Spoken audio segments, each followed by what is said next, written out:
everyone. Welcome again to Zoo Creates. I'm Teagan and this is Kezia with me today. Hi guys. And today we are going to be making our own bird feeders using some natural materials that we would have at home. So you can also do this craft using a paper towel or a toilet paper roll or a paper towel roll. If you don't have pine cones in your yard, any paper material like this will work. So we're going to use pine cones today. Yes. So they come in lots of different shapes and sizes. So I wanted to show that any type of pine cone will work. And we're going to just start by coating the parts of our pine cone with a sticky substance like a syrup. Or you can use a nut butter. So like here we have some sun butter made from sunflower seeds. Or you could use peanut butter or almond butter. And then for sticky substances, I think even pancake syrup would work. But we've got some corn syrup and some honey and some molasses. So Kezia, you can pick which ingredient you would like to use. And I think I'm going to use some corn syrup. So I'm going to pour some in the bowl here, just so that I have easier access to it and I don't have to drizzle it onto my pine cone. I think I'll do. Ooh, that's stronger than I thought it was going to be. And then we're just going to use a paintbrush. But if you don't mind getting your fingers a little sticky, that's why we brought some baby wipes with us today. You can just use your fingers to spread it. Or if you have like a nut butter, maybe like a spoon or a knife would work as well. And we're just going to get it coated. And that's what's going to allow our bird seed to stick to the pine cone. So I'm just going to keep coating. Does it matter how much I put on it? I don't think you want it dripping. Okay. And you want to coat it the best you can. All right. So just find that happy medium of where it's all nice and glossy. And one thing you can do too, so I would like to keep my fingers out of the sticky part. So once you've got some of that honey or syrup on there, then you're just gonna roll your pine cone around in that. So I'm gonna roll it and then I can hold on to the seed part so that my fingers don't get sticky for the bottom.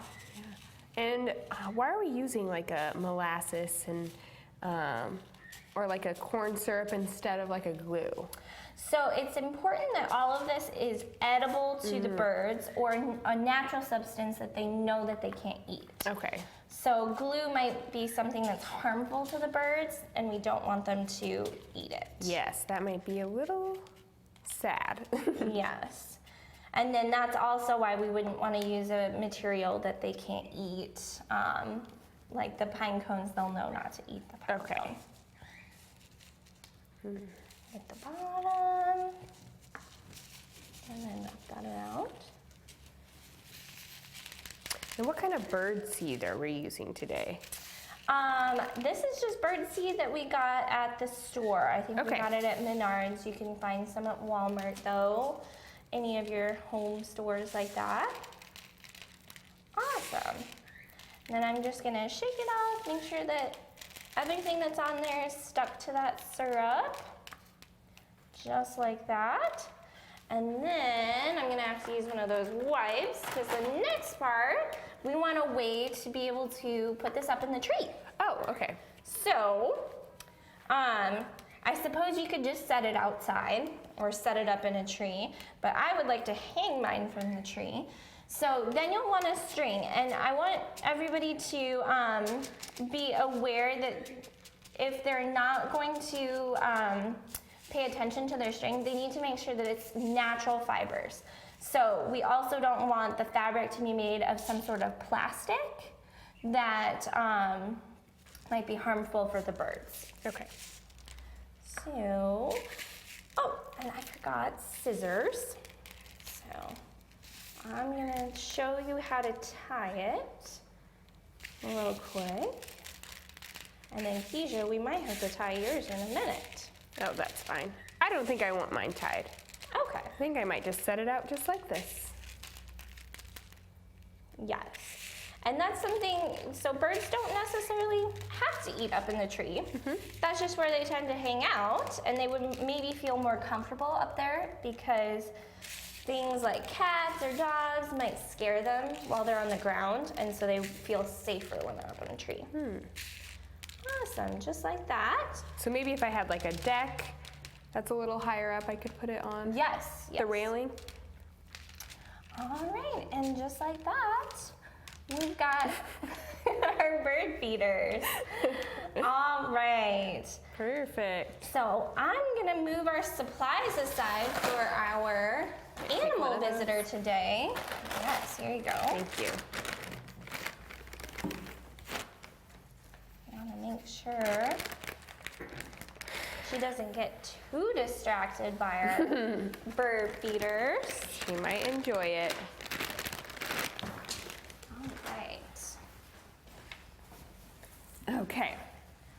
So today we thought we might bring somebody who would enjoy a bird feeder.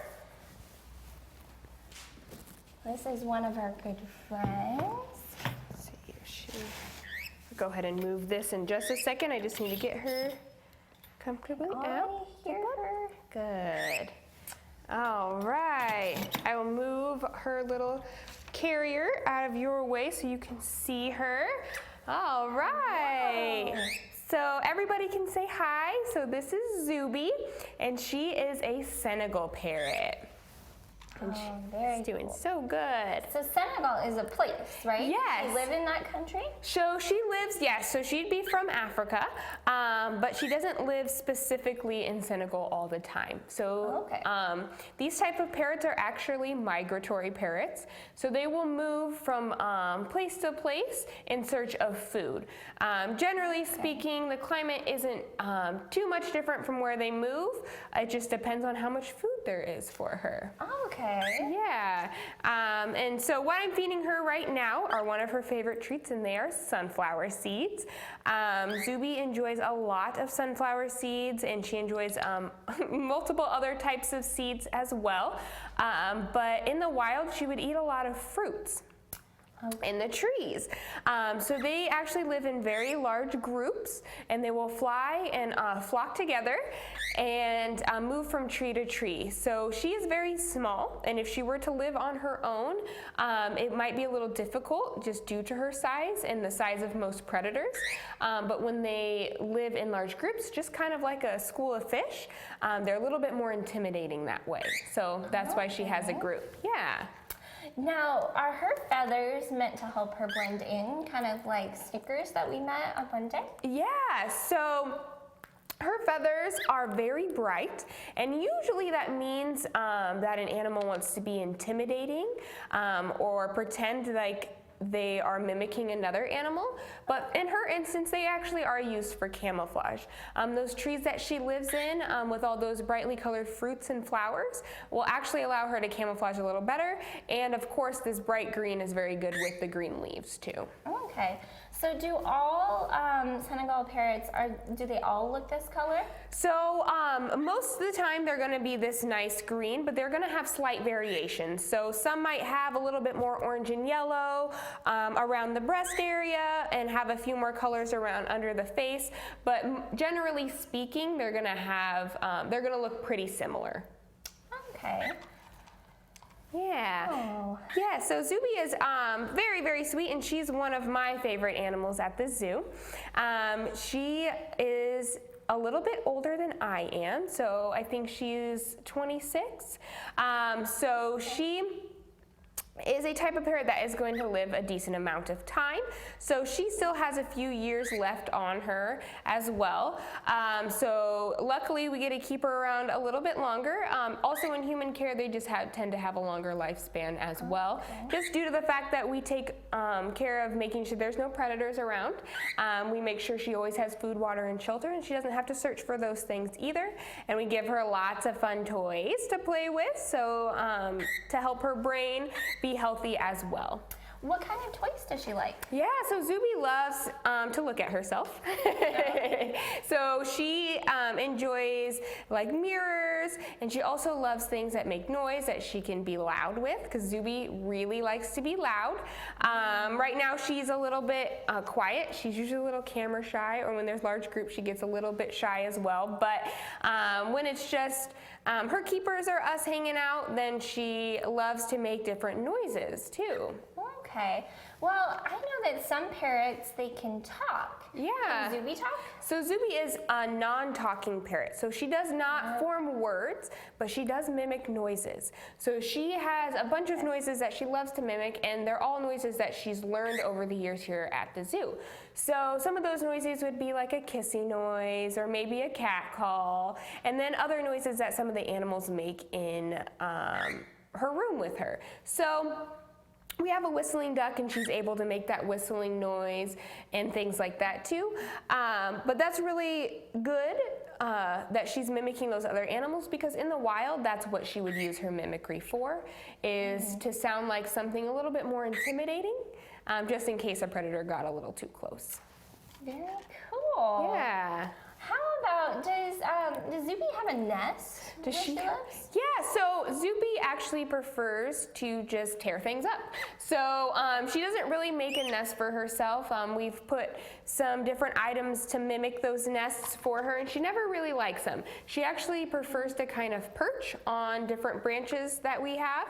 So we will, in her enclosure, we'll re-perch her enclosure all the time. So she has different things to move around on and things to explore.